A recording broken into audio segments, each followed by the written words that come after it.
All right, welcome. We're coming to you live from our studios in Auckland Park, Johannesburg. You're watching the Week in Review, the program where, of course, we take a look at some of the big stories to come out of the week and what has been making headlines, getting South Africans talking. As you know, it has been all things elections here on the SABC front.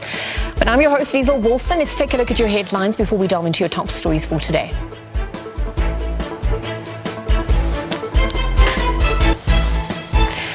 Eskom downgrades load shedding from stage 4 to stage 2, where it's due to remain for the rest of the weekend. 339 new COVID-19 infections have been reported across the country. This is in the latest 24-hour cycle. On the sporting front, Kaizer Chiefs and Orlando Pirates clash in their first derby of the season. This at the F&B Stadium this afternoon.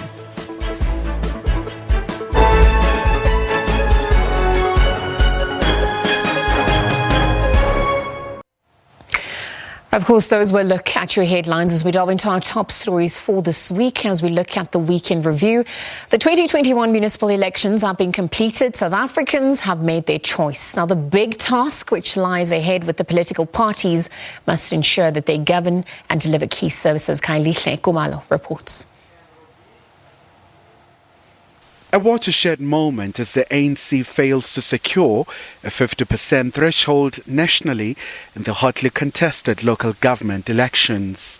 In most big cities, the party's votes have been reduced significantly. But in Johannesburg, a party that managed to weather political storm is a new kid on the block, Action SA, bagging 44 seats on their first try.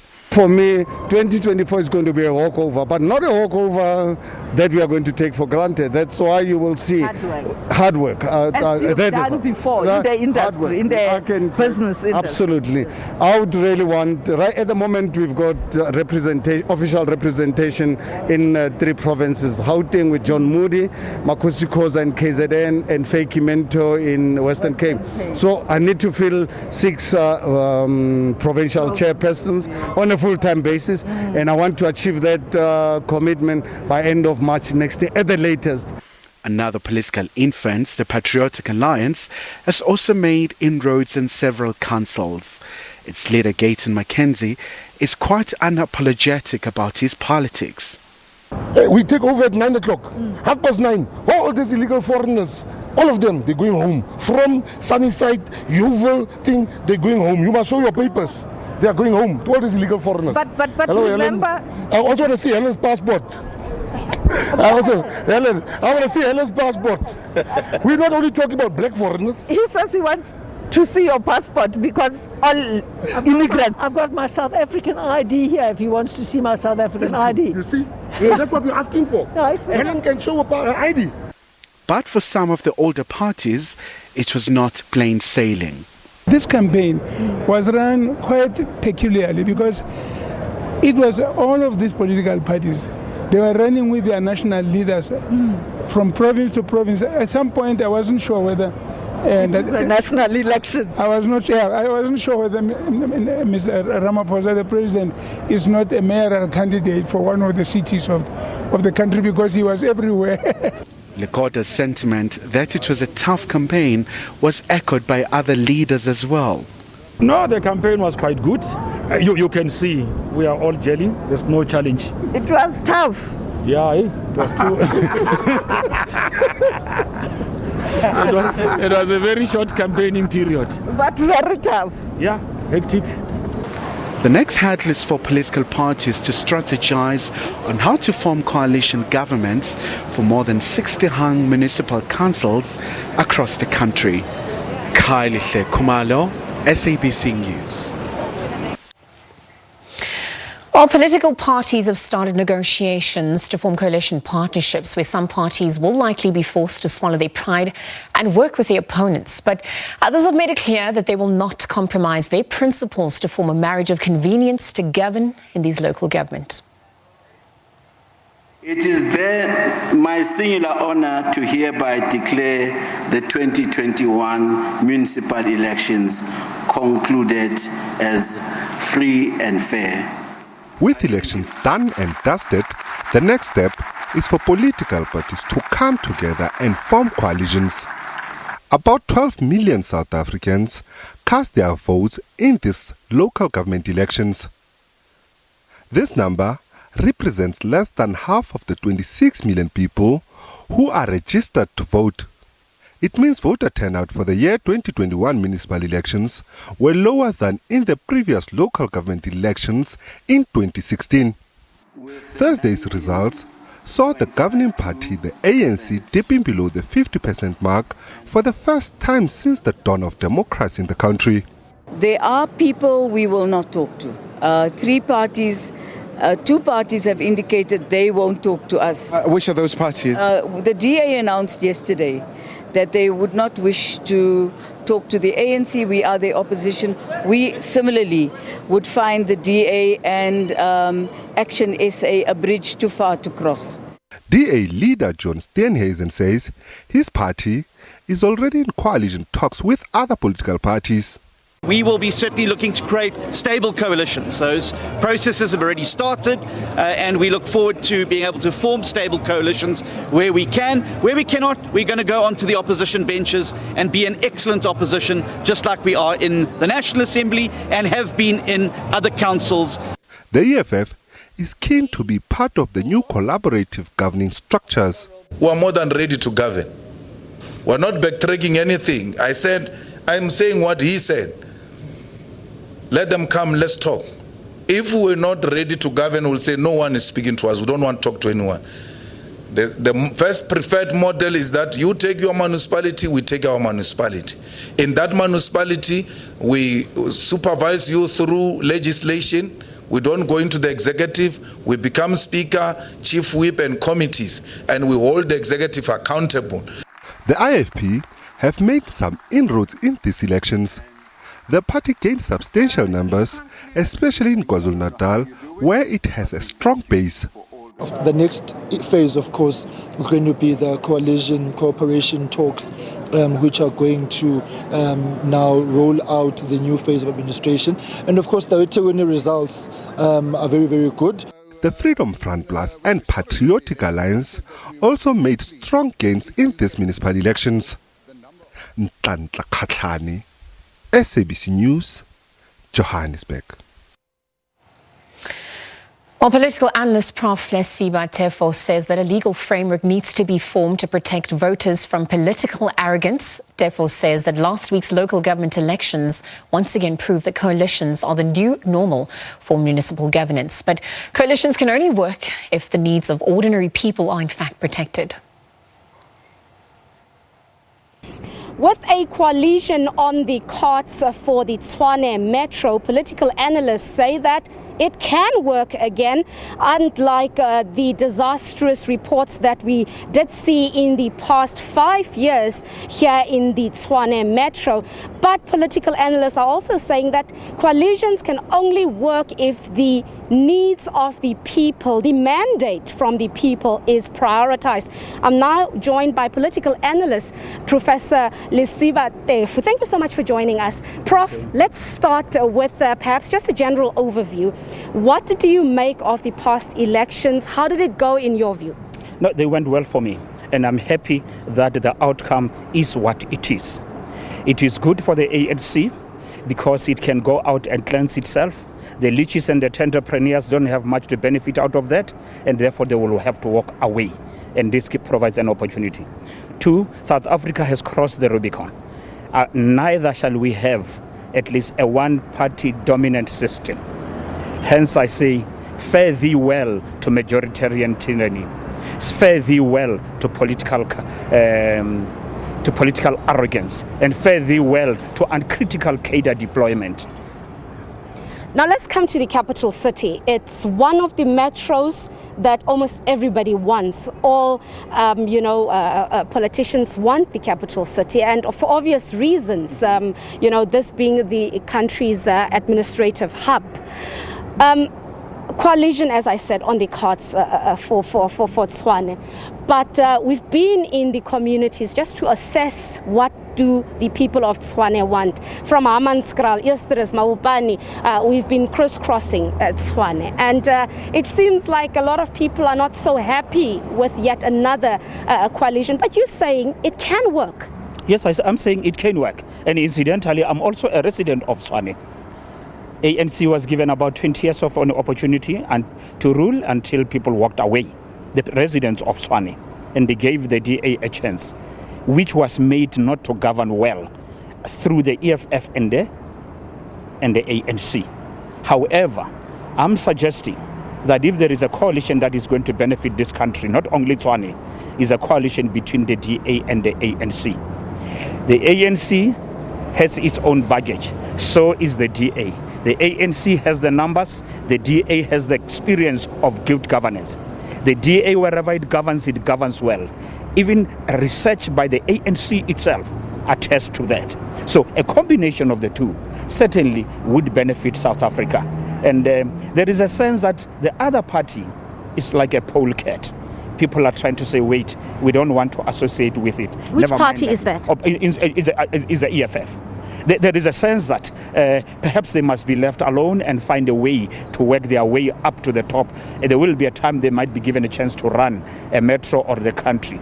But for now, they are perceived as fascist, righteous, and indeed less prone to govern properly.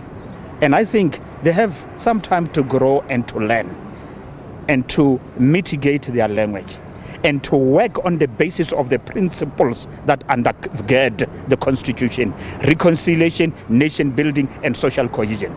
Their language is always militates against that. So you're saying the best option would be the ANC and the DA, and the reasons for that, you're saying you're basically merging political power and administrative power. Correct. That's exactly what I'm saying. And not only for Tshwane. I think, the ANC might be uneasy, unhappy, but I also believe there are men and women of integrity, good men and women in good standing in the ANC who are fairly happy with this, but they may not articulate it as I do because they are card-carrying members. I have no loyalty to any party but to the national flag and the Constitution of the Republic. And I'm saying the DA governs well wherever it governs. The ANC has the numbers, it has its own baggage, but it did well, by the way, under Mandela and Mbeki. If you draw from that, why did they do well under Mbeki and Mandela? Go back and see where did we lose the plot and combine the two strengths, the ones that prevailed under Mbeki and Mandela and the ones that prevailed then and even now under the DA. Let's talk about the other political parties. What about the DA and the FF Plus? What about that marriage? What do you make of it? Could it work? We saw it over the past 5 years. For the next 5 years, is it a possibility? The EFF and the FF, Freedom Front Plus, for now let's just bracket them, because if you put them together in one room, I wonder who's going to come alive or how many corpses we are going to take out of that. Let's defer that for now and allow me for a minute to come back to this. Why do coalitions not work? And why didn't they work? Precisely because of greed. If we wanted them to work, and if we were there for the people and not for ourselves, were people driven by the spirit of servant leadership, certainly coalitions would have worked. Why do they work in Germany? Why do they work in Britain, in Mauritius and many other countries? We are no exceptions. If we want them to work, they will work. But I'm suggesting one thing here now, given the experience we have had. Can we have a legal framework that can be reduced to an act or a court order in the interim while we are working on the framework? Let them just not agree and walk away. And that way you protect the voter. By that way, you protect the voters. Some would be unhappy that I voted for X, not for Z, and you are taking my. But remember, the meaning of the vote is that I'm giving the right to decide for myself to the one that I have chosen. At one point, he might make unpleasant decisions, and I must live with them. People must understand that when you vote, you are not only voting for the good, you are also voting for the bad by saying, I'm giving you the legal right to represent me if and when, and you think it is in my best interest. But if you go to the extreme, I will recall you by the same token. All right, we'll have to leave it at that. Thank you so much there, Professor Liezle Wilson, just saying that he thinks that coalitions can work if politicians put their feelings aside if they stop being greedy and they prioritize the needs of the people on the ground.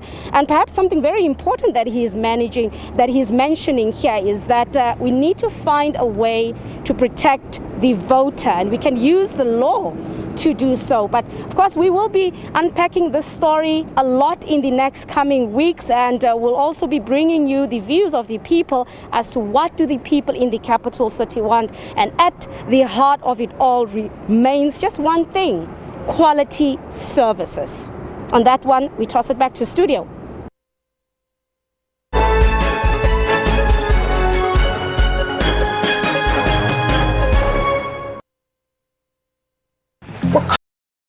All right, welcome back. You're watching the Weekend Review with myself, Liezle Wilson. We take a look at the big stories that have occurred through the week. Of course, one has also kept South Africans talking. That includes elections, the local government elections, which were declared free and fair on Thursday after many South Africans went out to vote over the weekend and on the 1st of November. But now, the ANC Treasurer General Paul Mashatile is in fact set to meet EFF leaders later today for possible coalition talks. It comes after the governing parties failed to secure enough votes to constitute a government in 6 of the 8 metros and various other municipalities. Well, ANC coalition talks are led by the party's Deputy Secretary General Jesse Duarte, and the outcomes of the coalition talks will be intensely discussed at the extended NEC meeting scheduled for tomorrow at the St. George's Hotel in Irene, which is just outside of Pretoria. I'm joined by political analyst Professor Beki Mngomezulu for analysis of the week's unfolding since elections were declared free and fair by the IEC, and of course the inevitable dynamics unfolding in South Africa to date. Prof, a very good afternoon. Thank you for joining us here today. Good afternoon, my sister, and good afternoon to your viewers.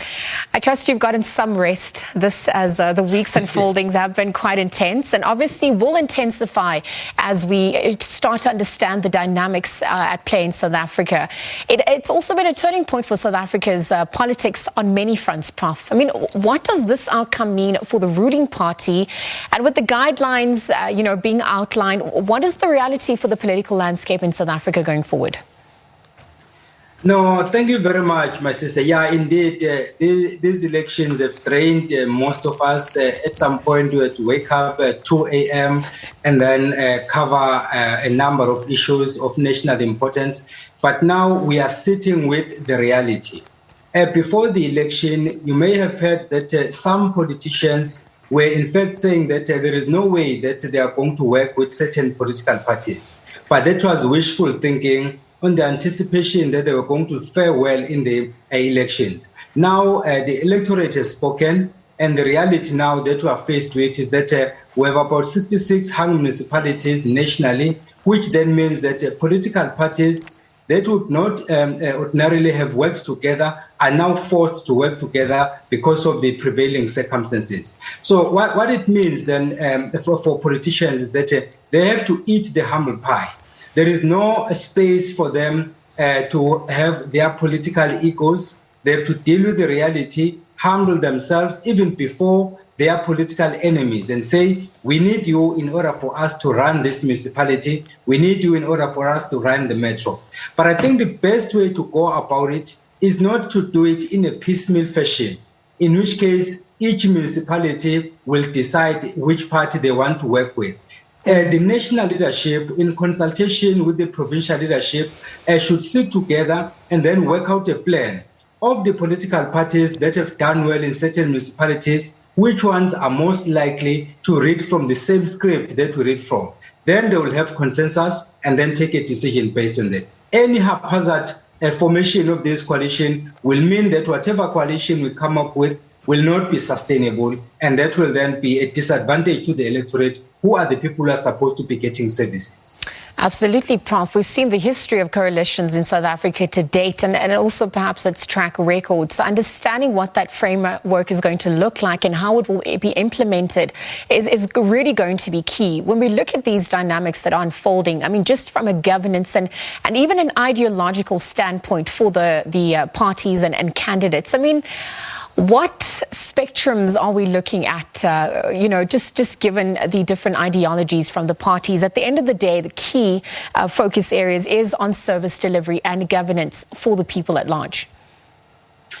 You know what, my sister, if I if I were to be honest with you, for me, what would work best before any discussion is engaged in, all politicians should be put in one room and be educated, even if it's just for 2-3 hours. I'm saying this because some of them don't seem to draw a distinction between a national and provincial government election on the one hand, and then local government election on the other hand.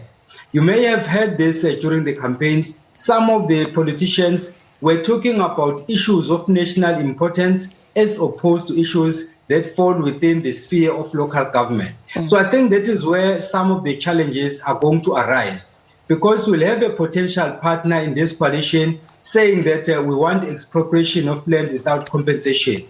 That does not fall within the sphere of the local government. It falls within the national government.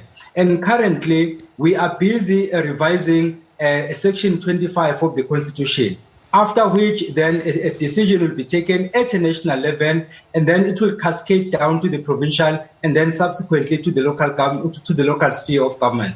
So the moment you talk about issues that fall within the national government at a local government, you already have a problem. And some will tell you that we are going to increase the old age pension. That can't happen in a municipality because these are municipal elections and not national elections. So I think that is where some of the challenges are going to come. But then when negotiators are dispatched by their own political parties going to these negotiations, they must be informed of the realities they are most likely to encounter. For example, each and every party stands on a couple of issues. Let's say Action SA, for example, they are clear. They say that they don't want anything to do with unregistered foreign nationals. That is a point of departure. And then we'll have the EFF on the other hand saying that they will be happy if the borders were to be done away with, because they argue that these are of colonial making, which in fact is correct. But then if you don't agree on that basic thing, then obviously we are not going to find each other. So that speaks to your point then about ideologies. Each and every party has different ideologies, but those ideologies should be channeled correctly, so that those that fall within the national government should be left at that level. Those that fall within the provincial government should be left at that level, so that then you only deal with issues that concern local government and nothing else. If they were to have that in mind, I think these coalitions might then achieve the goal that they want them to achieve. Because as much as I don't like coalitions in principle, but the reality is that we are faced with the situation where we should have these coalitions, because voters have spoken and they have not given any particular party an outright majority. And in that case, constitutionally, within 14 days, which is 2 weeks, we are supposed to constitute a council, failing which the quota minister is to come in, put the municipality under administration, and then within 90 days call a by-election. So those are the realities we just have to contend with. Prof, I'm glad you've highlighted the aspect of education, to empower all those along the value chain, and also just the realities of what, this will most likely be in terms of the encounter, what they will encounter rather with them, coalitions, and the reality thereof going forward. We can't even ignore the fragmentation of the political spectrum at large. We've seen that with the increasing parties and also independent candidates contesting the elections this time round, as opposed to previous years. We've seen some breakaway candidates also wielding some more power. I mean, how is this also affecting the political landscape for South Africa on a local level, and perhaps what we're going to be seeing on a national level come 2024? No, it affects the political landscape significantly. For example, we know that we normally talk about independent candidates, and the assumption is that they are a homogeneous group. The reality is that they are not. Some are in fact doing this strategically. They know that for as long as they remain within their political parties, they don't stand a chance of moving up the political ladder. So for them, the best option, therefore, is to pretend to be going it alone, when in reality they are not. Then once they get that seat, they then come back to their old political party with a better bargaining tool, saying that I now have a seat, I want a stake in this governance structure. For example, they might even make some ridiculous demands and say, with my one seat, I want to be a deputy mayor, or with my one seat, I want to be a municipal manager. Some of them are clueless as to what being a municipal manager entails, but because they have this one seat, and because you as a party, you need them, you are going to give them that position. The question then becomes, what happens then to service delivery? What happens to managing the finances of the municipality? Because the moment you put people who are incapable in certain positions, for sure, that is the recipe for disaster. The municipality is not going to function, and then the people who are supposed to be receiving those services will not receive services, and as a last result, they will go to the street and then to a door. And in a worst case scenario, they will destroy the infrastructure that is already there, which means even before you do the kinds of things you would have wanted to do, you first have to replace the infrastructure that has been destroyed. And it all comes from those who were appointed into positions they don't deserve. They don't have the requisite skills to be in those positions, but because they now come with one seat, they are going to do it. And this trend, to be honest, is going to continue simply because there are politicians who have now realized that they don't have any fallback position. Politics is all they have. So they will do anything and everything possible for them to get a position. So what they will do is that they are going to be fighting within their own organizations for a position during the nomination processes. And when they fail at that level, then they go to plan B. They say, we are going it alone, or they go to the party next door. More especially the new political parties. When new political parties are formed, they are basically characterized by excitement. A number of people flock into those political parties, not because they embrace the ideologies they are putting forth, but because they see an opportunity for them to get positions. In a new party, you stand a better chance of getting a position than you do in your old political party. So for as long as the number of political parties increases, for as long as the number of independent candidates increases, we are most likely to see this situation come 2024. Right now, we have just over 500 political parties registered, 325 of which contested this election. Chances are, come 2024, we'll have this number increasing significantly because people would have seen that it is possible to move up the political ladder if you form your own party or if you become an independent candidate. You know, Prof, there's two other key points that I wanted to highlight. I mean, there's obviously so much information that's come out through this past week. I'm interested perhaps in some of the litigation processes that we will have to look out for after the announcement of these results. But also, you know, with 66 hung municipalities, about 30% of the country's municipalities, according to the data released by the IEC. I mean, we've also looking at key areas, seeing a lack of service delivery and issues of governance at large. eThekwini, in fact, came out as a key area and a battleground where the ANC, as we know previously, it held on to a majority for so long, but the electorate now not giving it 50%. We've seen the unrest in July and some of the ongoing dynamics of the former president in that province. Did all of this also play a role in the ruling party's performance in that area, and perhaps reflected in the larger portion of the country at large?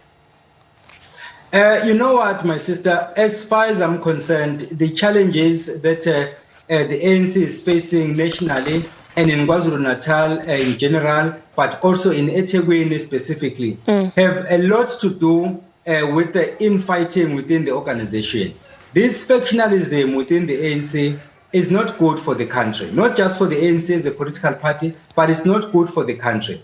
Because even the commotion that happened in July started off as though people were fighting for the release of the former president, President Jacob Zuma. But the reality of the matter is that was just a tip of the iceberg. The problem is more serious than that.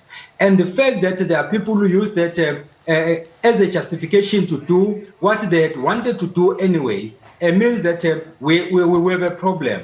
And in fact, that incident, the former president's issue, was just a trigger of something real that was already simmering, which was going to explode at any time. So when that happened, then it became a spark that then caused the ignition that presented itself in those activities that were classified as looting and all of that, whatever term you ascribe to it. So basically, what we have seen happening in eThekwini in particular from 56%, the ANC went to 42.02. That is a significant decline. And then you ask yourself the question, how did the ANC arrive at this point?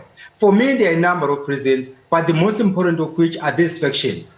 Then the second one, of course, is a lack of service delivery, because people are saying that if we don't get services, then it means there is no reason for us to vote.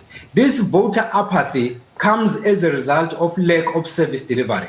Because the ANC has been in charge in a number of municipalities, and instead of providing services to the people, they spend a lot of time fighting battles within their circles. That then disadvantaged the organization. Now, what happened during this election is not that people who usually vote for the ANC suddenly decided to vote for other political parties. The reality of the matter is the majority of the people still like the ANC. They still see the ANC as their party. However, they are disappointed by the manner in which some councillors have failed to provide services. So what they've decided to do then was to say, we are not going to vote for the ANC this time around, but we are also not going to vote for any political party. So this explains why the number of voters in this election has gone significantly down compared to the 2016 local government election, and in fact compared to the 2019 national and provincial government election. So which means then if the ANC does not change the current situation, does not address the concerns, does not deal with this infighting, this trend will continue. People are going to say, we are not voting in 2024, we're not voting for the ANC, but at the same time, because we have not seen any other political party we could associate ourselves with, we are going to stay at home. By staying at home, they are in fact giving an advantage to the ANC's political competitors. Because even if 4 people vote in a ward, that ward will be declared. And it will be declared in favor of the candidate who comes with the majority of the votes. Even if there's so much to unpack, voting, of course, then they are going to declare that election. Obviously, there's so much more to unpack. But again, thank you very much for joining us. It's always an absolute pleasure having you here.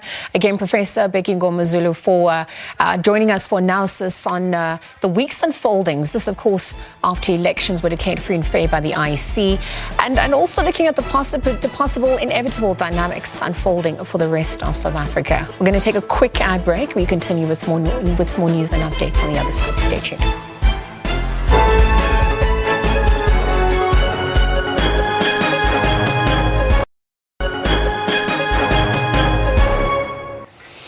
All right, welcome back to the Week in Review with myself, Liezle Wilson. In other news, Prince Nhlanganiso Zulu and leading health NGO Isibaya Samadoda are hosting a double protection event for men with a focus on COVID-19 vaccination and medical male circumcision.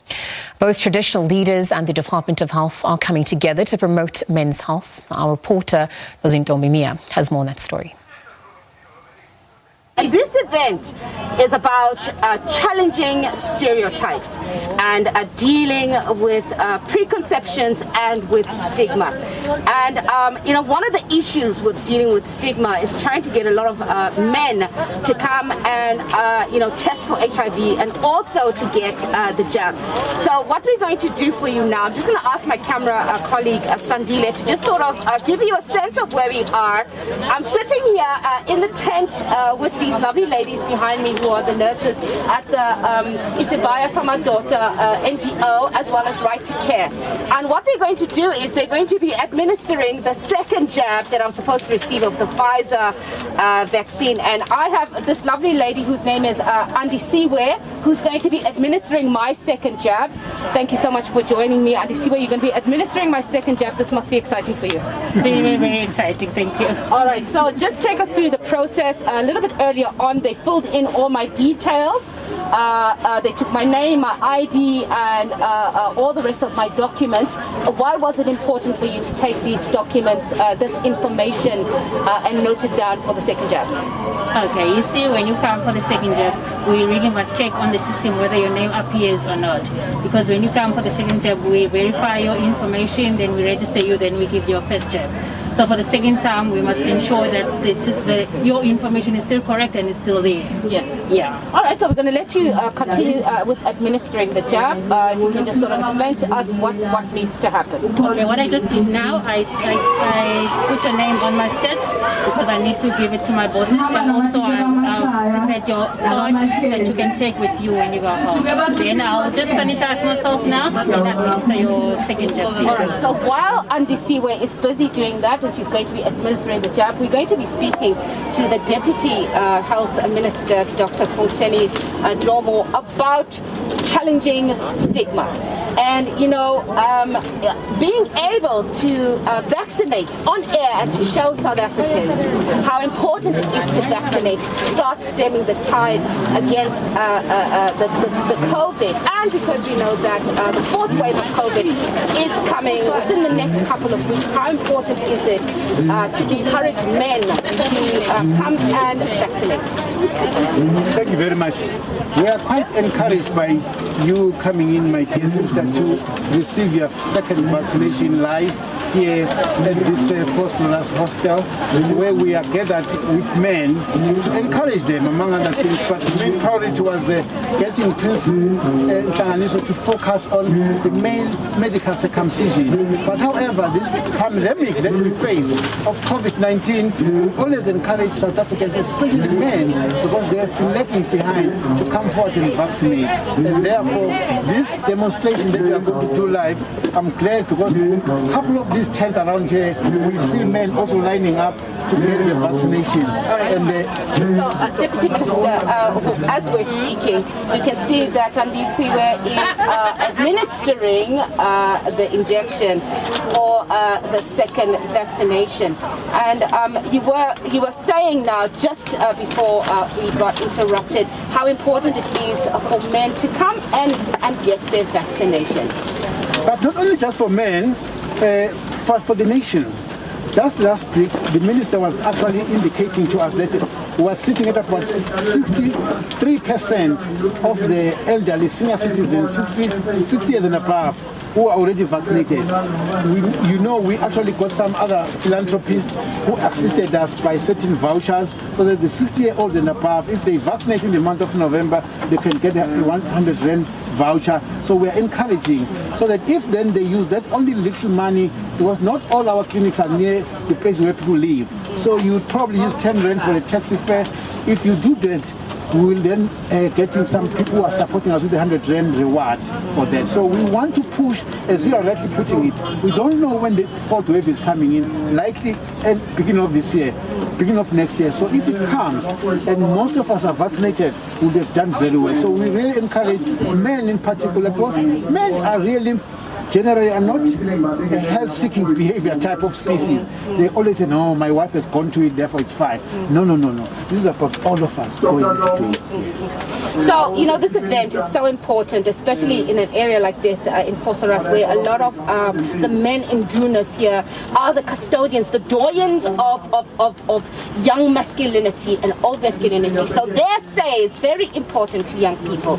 So how important is it to start influencing their thoughts, their behaviors, and their patterns in encouraging young people and their peers to come and ensure that they're fully tested for HIV, that they have fully vaccinated, they've done their civil duty by fully vaccinating, and ensuring that they encourage safe circumcision.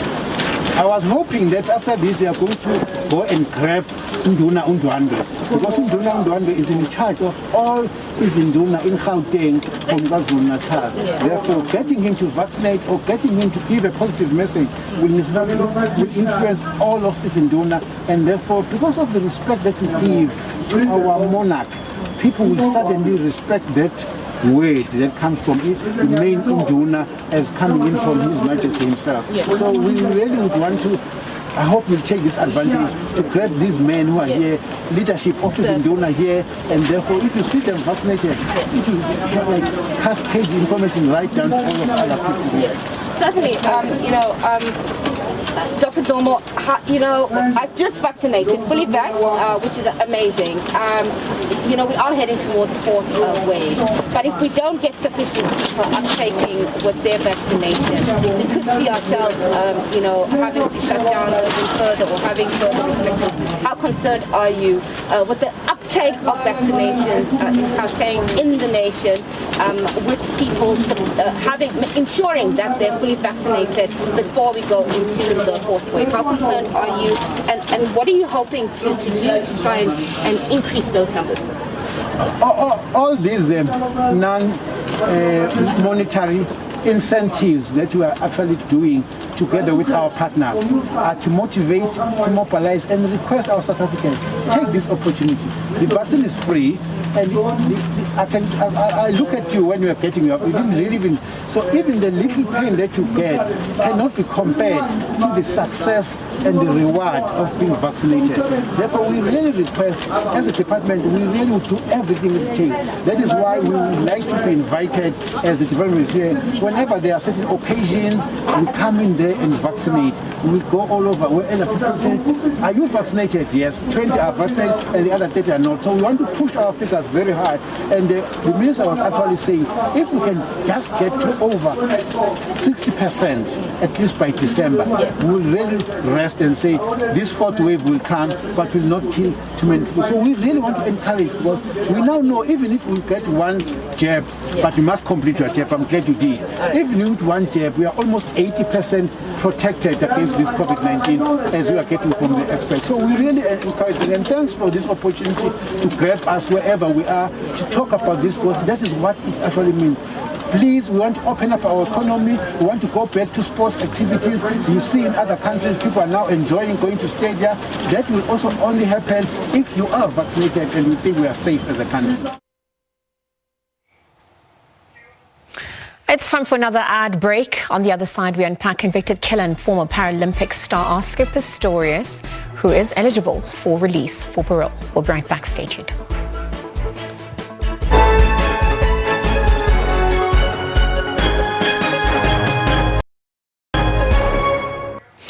Welcome back to the Week in Review. More news at this hour. Convicted killer and former Paralympic star Oscar Pistorius has served half of his sentence and is eligible for release for parole. He was sentenced back in 2014 for the murder of Reeva Steenkamp. The Department of Correctional Services has set up a meeting with her parents, where earlier on SABC News spoke to the Steenkamp lawyer, Tanya Kun. Take a look. Parents have been contacted by the Department of Correctional Services to meet with them, and the purpose of the meeting was to confirm with them whether they would be prepared to participate in a victim-offender dialogue under the guidance of the Department of Correctional Services. Unfortunately, it then came to our attention that the parole board had already decided to convene either on the 27th or the 29th of October. And that process, of course, is not a proper process which the department intended on following, as they are required mandatory statutory procedures which they have to comply with in terms of the Correctional Services Act, which is to give proper notice to the victims or the family of the victims. Having said that, the department has since advised that the parole board would not be convening, and my clients have confirmed that they would like to participate in the victim-offender dialogue. Now, that process is a process where the victim or the survivor of the victim's family meets with the offender on a face-to-face basis. So at this point in time, we are waiting for the department to get back to us so that that meeting can be arranged. Now, I believe that they feel rather emotional about this, and while you're also talking about the court process, is it true that they were shocked to find out that he was due for parole now, given the expectation that some believed it would have been 2023?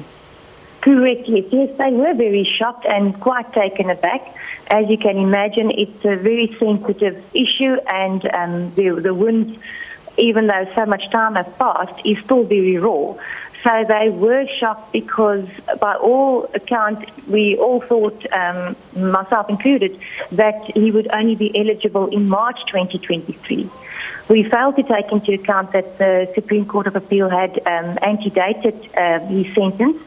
So besides the fact that they were shocked and surprised that he's eligible now, was also the added let's call it insult to injury, when the department arranged to meet with them and then cancelled it basically the day before, because they had emotionally prepared themselves for the meeting with the department and obviously discuss, what would follow.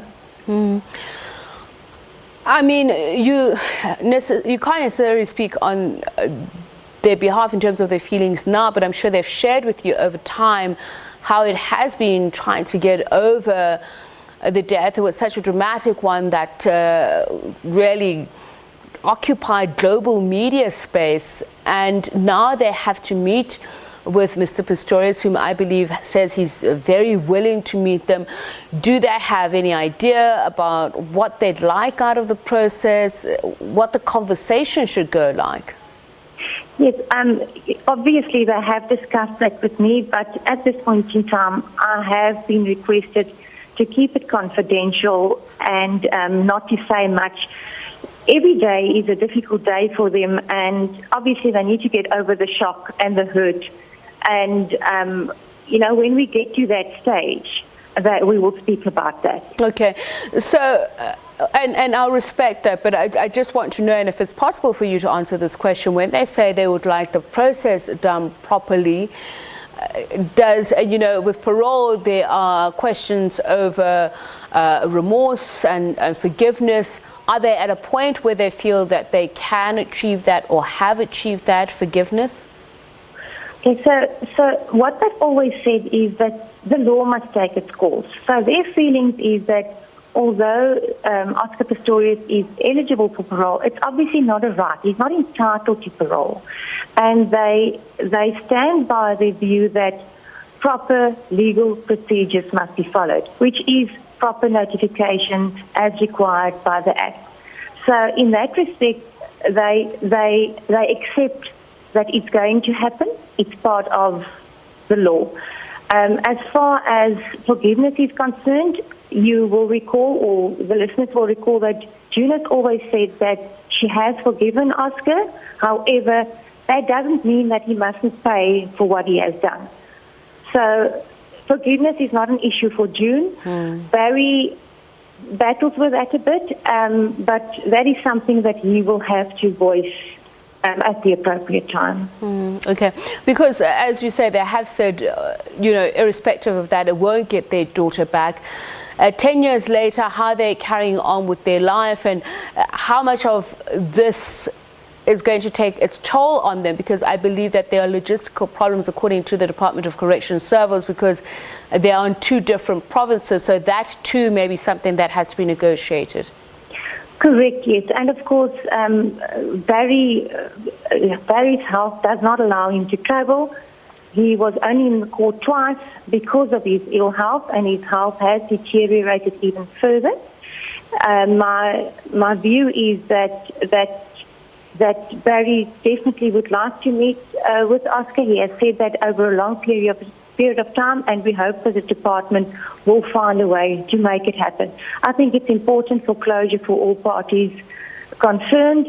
It will not bring their daughter back, and they still, on a daily basis, they suffer with her loss. And hopefully it would give a form of closure for them to meet face to face. Tanya, you'll let me know if you're also able and willing to answer this question. Just your general views on the victim offender program, how it works for our correction system. Is it something that ought to be encouraged? Is it something that is successful? I'm an attorney, so I think that question would be could rather be answered by a psychologist. But personally, walking this road with the family, I do think that it is important. Obviously, if the family of the victims want that, but it is important. Barry does have questions to ask. So, on the legal front, yes, the department must inquire from victims and their families whether they want to participate in a victim offender dialogue process. And the family then gets the opportunity to say yes or no. If they say no, that's the end of the matter, and the parole board will convene and take that into account. However, if the victim or the family of the victim wants to participate, then the department should make it happen. On other news making headlines this week, the issue of load shedding has come up once again. Load shedding has been downgraded this time from stage 4 to stage 2, where it's due to remain for the rest of the weekend. Eskom implemented load shedding again yesterday, saying that its units at its Letabo and Majuba stations were delayed in coming back to service. While unit at Tutuka tripped, 3 at Kendall are off, with an expectation that a 4th unit will need to be shut down. To add to all of this, the conveyor belts supplying coal to these units are out of commission. Stage 2 is to be suspended at 5 a.m. on Monday morning.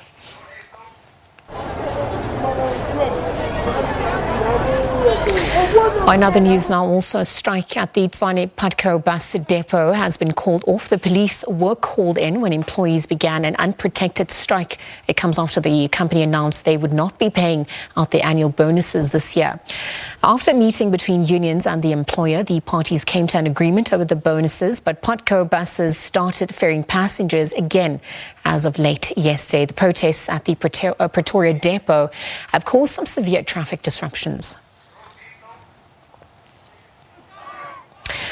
Right, and as we round off, we take a look at news making headlines further afield, where thousands of campaigners have taken to the streets of Glasgow in Scotland. They are demanding decisive action from world leaders against climate change at the UN Climate Conference, where inside the summit known as COP26, civil society leaders have taken over discussions at the end of a week of government speeches and pledges, which included some promises to phase out coal. Now, in spite of these promises, youth campaigners have been skeptical about the political will of these leaders. Campaigners say that they have been underwhelmed by the commitments made so far, many of which are voluntary or with deadlines set for decades away. Even COP26 President Alok Sharma has called on negotiators to step up the pace to ensure a successful outcome. As the first week of talks draws to a close, young people say they will be carrying on fighting. The summit is seeking to raise enough commitment from world leaders to limit the global temperature rise from 1.5 degrees Celsius, that's about 2.7 degrees Celsius above pre-industrial levels. And that's all we have for you this week. Once again, it has been an absolute pleasure. From myself, Liezle Wilson, and the rest of the team for a look at the week ahead. Until tomorrow. For now, it's goodbye for now.